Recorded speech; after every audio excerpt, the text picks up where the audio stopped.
Mesdames, Messieurs, bonjour à toutes et à tous. Voici les titres de l'actualité. Les projets du plan national de développement économique et social qui seront financés par la Banque africaine d'import-export ont été cernés hier au cours d'une séance de travail entre le Premier ministre et une délégation de la banque.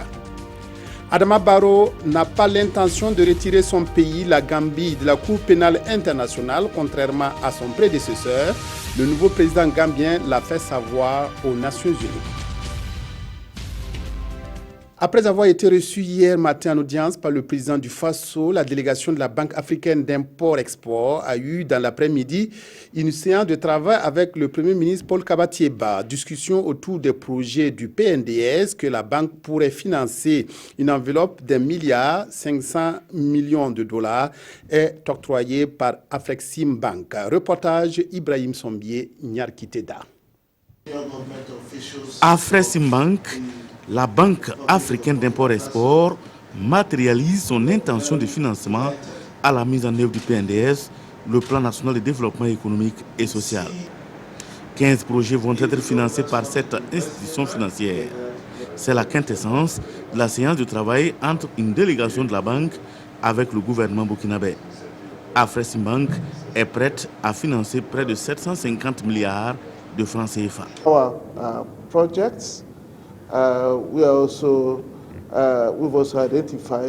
Les projets que nous avons identifiés touchent tout d'abord le domaine de la logistique, les infrastructures, notamment des parcs industriels, des parcs pour la transformation des produits agricoles, d'autres secteurs tels que l'énergie, les énergies renouvelables et également les télécommunications ont été abordés et ce sont des projets que nous avons l'intention de financer.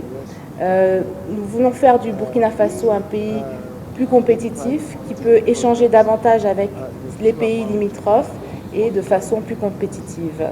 Avec Afrexim Bank, nous avons la conviction que nous avons un partenaire financier puissant, solide, un partenaire financier vraiment fiable, puisque nous-mêmes nous sommes actionnaires de cette banque africaine, qui est Afrexim Bank, qui va nous accompagner pour financer donc, le plan national de développement économique et social, soit par des financements bilatéraux, soit par des cofinancements. La Banque africaine d'import-export, selon son président, se veut une structure pour promouvoir le commerce intra-africain et l'industrialisation du continent. Et ce partenariat entre le Burkina Faso et l'institution va permettre de booster plusieurs secteurs de développement du pays. Après plusieurs semaines de perturbations, les cours ont repris dans les établissements scolaires de Niangologo, mais la crise née de la suspension de l'association des scolaires de la localité est loin d'être réglée. Une conférence de presse de la coordination des élèves et étudiants burkinabés s'est déroulée ce matin à Ouagadougou. Elle estime que la solution passe par la reconnaissance du droit des élèves à s'associer et défendre leurs intérêts. Reportage Pawadrogo Jean Zongo, Zoubaviel, David Dabiré. La crise dans les établissements scolaires de Niangoloko au centre de préoccupation de ses étudiants. La SEB, la coordination des élèves et étudiants burkinabés, livre à la presse sa version des faits. Selon son porte-parole, le gouvernement est en partie responsable de l'enlisement de la situation. Le 10 février 2015, suite à une précédente crise, une délégation ministérielle conduite par M. Bilal Dipama, ex-SG du ministère des Enseignements secondaires et supérieurs, s'était rendue à Niangoloko. Cette délégation avait formulé 9 propositions, dont, je cite, la suspension des activités de l'association des scolaires de la Komoué ASC dans la ville de Niangoloko jusqu'à nouvel ordre. Un ministre ou un SG du MES ou encore un proviseur est-il habilité à suspendre une organisation? Pour Vincent Bado, l'association des scolaires de la Komoué constituant une sorte de sentinelle contre l'affairisme dans les établissements d'enseignement secondaire. Avec sa disparition, des pratiques peu recommandables refont surface. Nous avons pris le cas du professeur de mathématiques du nom de Ouedraogo Lambert, qui est fondateur d'un lycée privé, le lycée Thalès. Et cette année, au cours de cette année 2016-2017, il avait 15 élèves dans sa classe de première D au lycée Thalès. Certainement qu'il a estimé que ils n'étaient pas très nombreux, il ne se fera pas de profit. Il a décidé de transférer tous ces 15 élèves d'un lycée privé au lycée public. Alors qu'il y a des élèves, certainement dans la localité, qui n'ont pas pu avoir de la place au lycée public pour certaines raisons. Mais ce n'est pas tout. Il avait déjà récupéré à chaque élève la somme de 55 000 francs au titre donc des frais de scolarité dans son lycée privé, le lycée Thalès. Et lorsqu'il les a transférés au lycée Santa de Niangoloko, il leur donne à chaque élève un reçu du lycée Santa où la scolarité fait 34 000 francs. Donc c'est 21 000 francs qu'il extorque donc à chaque élève. Et pour une sortie de crise, la coordination préconise la reconnaissance de l'association des scolaires de la Comoé par les autorités. Car selon elle, les cours ont repris dans les établissements scolaires de Niankoloko, mais la situation reste précaire. Des journalistes burkinabés bénéficient d'une formation autour de plusieurs modules initiés par le projet Voix pour la santé et l'Association des professionnels africains de la communication, APAC. Cette formation va permettre aux participants de produire des œuvres de qualité sur la santé sexuelle et reproductive des jeunes. Reportage Amadou Ilboudo, Estelle Judith Assogoba. Ces journalistes, à travers leurs micros, caméras et plumes, sont invités à produire beaucoup plus d'articles sur la santé sexuelle et reproductive des jeunes. Des œuvres de qualité pour sensibiliser davantage cette frange de la population à être plus responsable.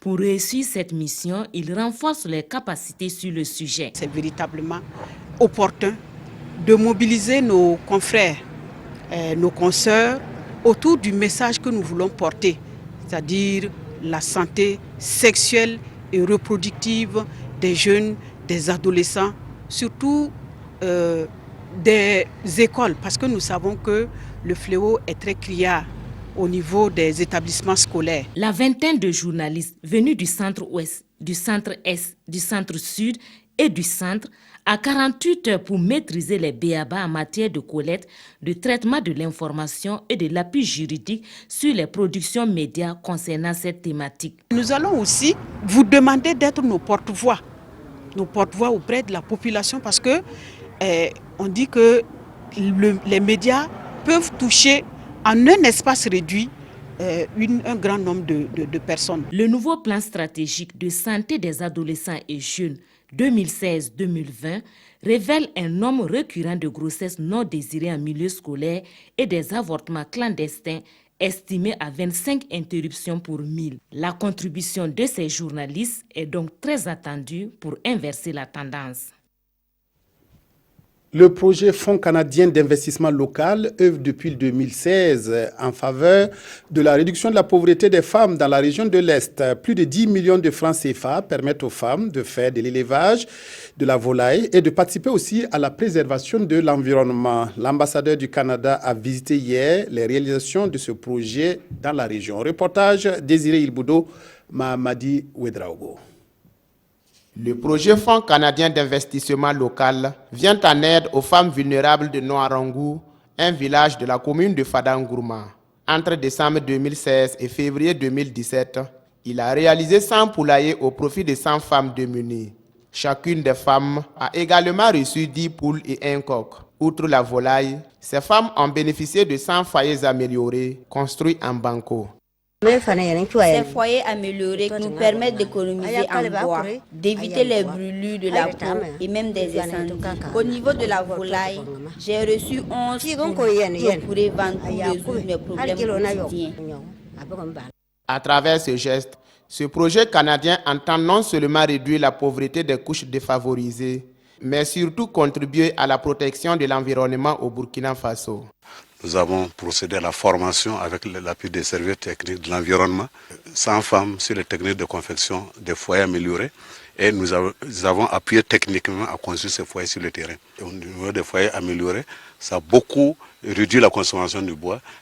Selon les statistiques, en une année, qui a eu 10 poules peut gagner plus de 100 poulets. L'idée, c'était de pouvoir donner à ces femmes la capacité de développer elles-mêmes leur activité, d'améliorer leurs revenus et d'économiser aussi sur l'énergie. Et les matériaux et la technique utilisée est très simple. Pour la pérennisation de ce projet pilote, chaque bénéficiaire de la volaille doit au bout de 10 mois remettre 4 poules et un coq à la coordination du projet afin qu'elle puisse soutenir les autres femmes vulnérables de cette localité située à l'est du Burkina.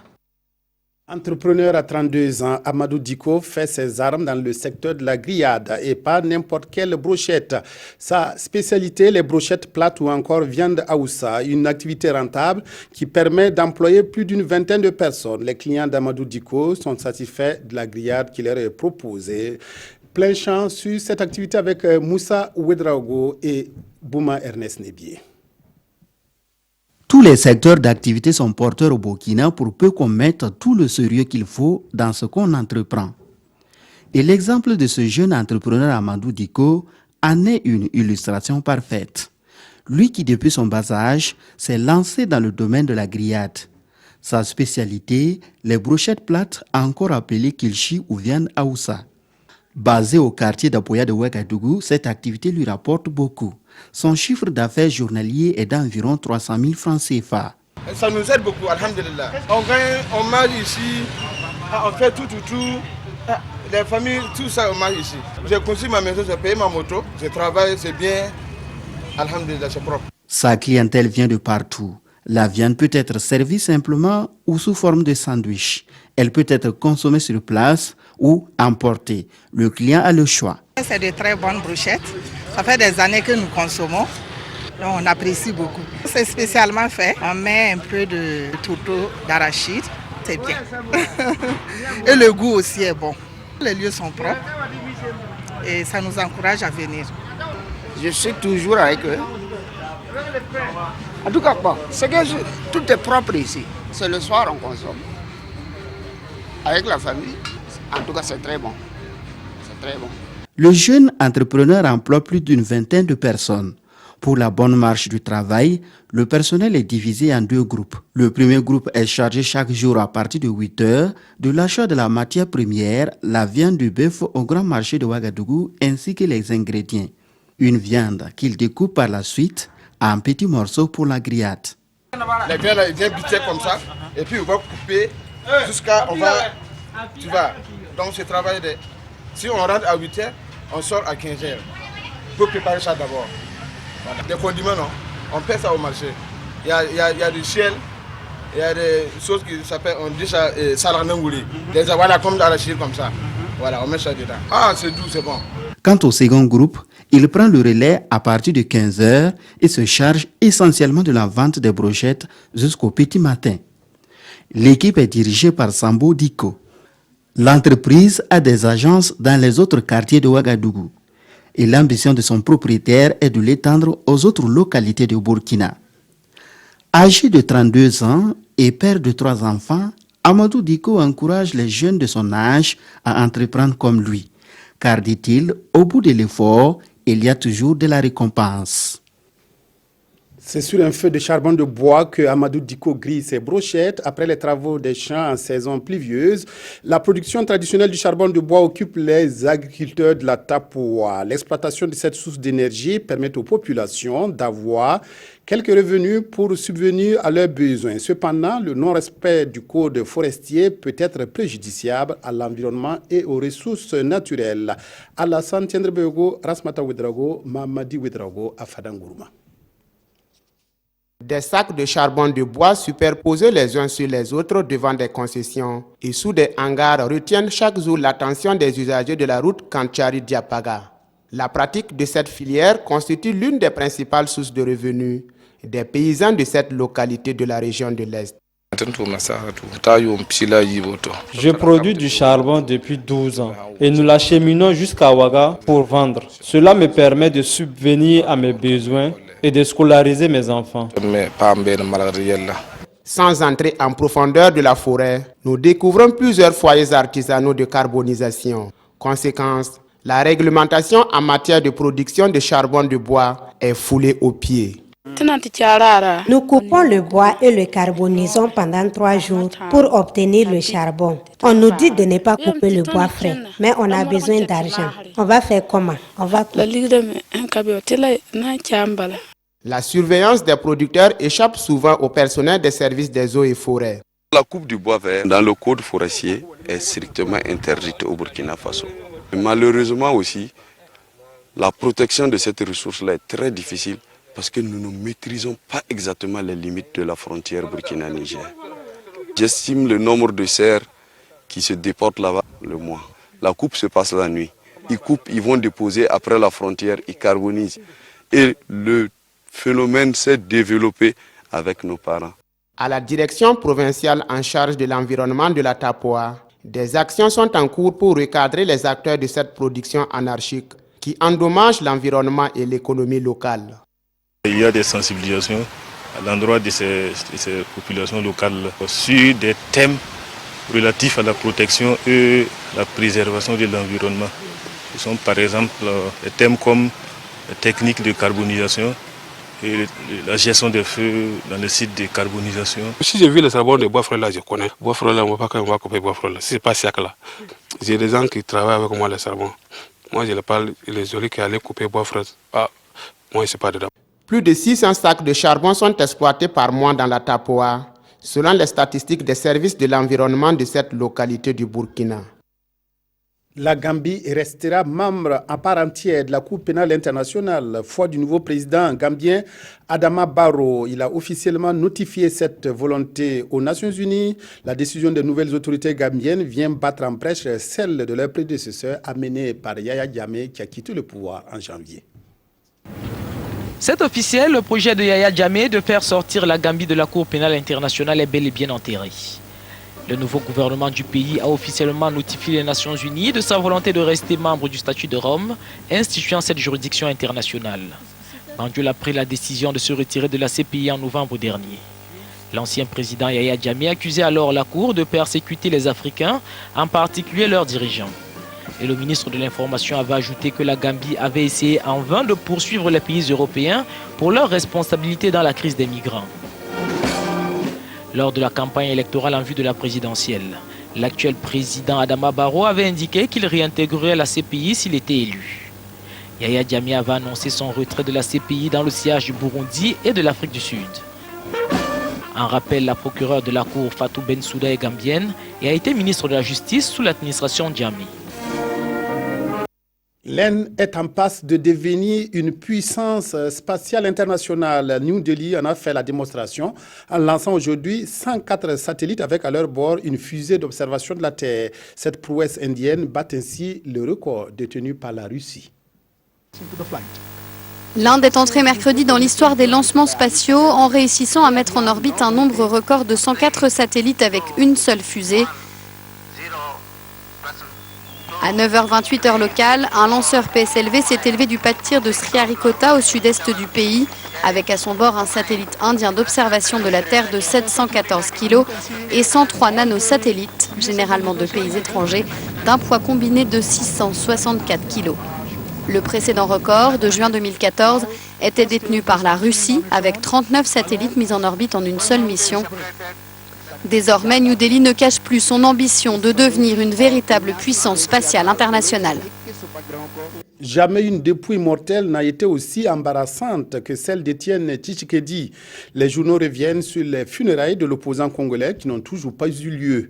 C'est l'heure aussi du bilan financier de la CAN 2017. La revue de presse est signée Toboum Evelyne Dabiré.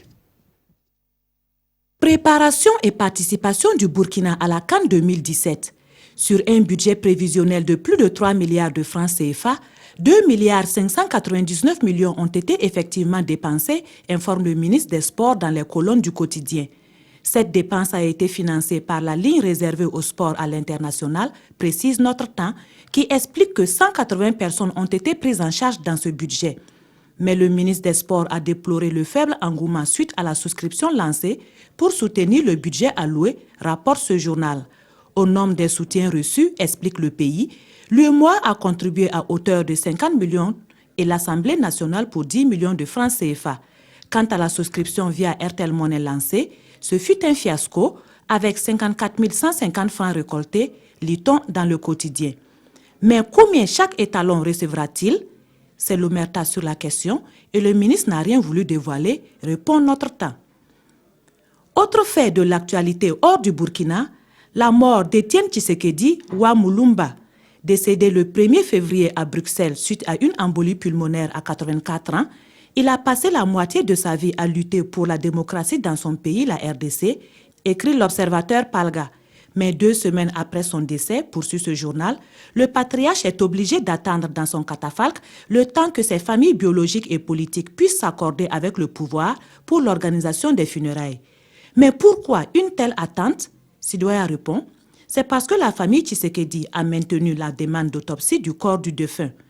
On l'aurait donc aidé à partir, mais qui, s'interroge l'observateur Palga qui conclut, si à 84 ans, on n'a plus le droit de mourir de sa belle mort après un long séjour médical à l'étranger, 3 points de suspension. Evelyne, fin de cette édition. Merci de votre aimable attention à la RTV. Excellent après-midi.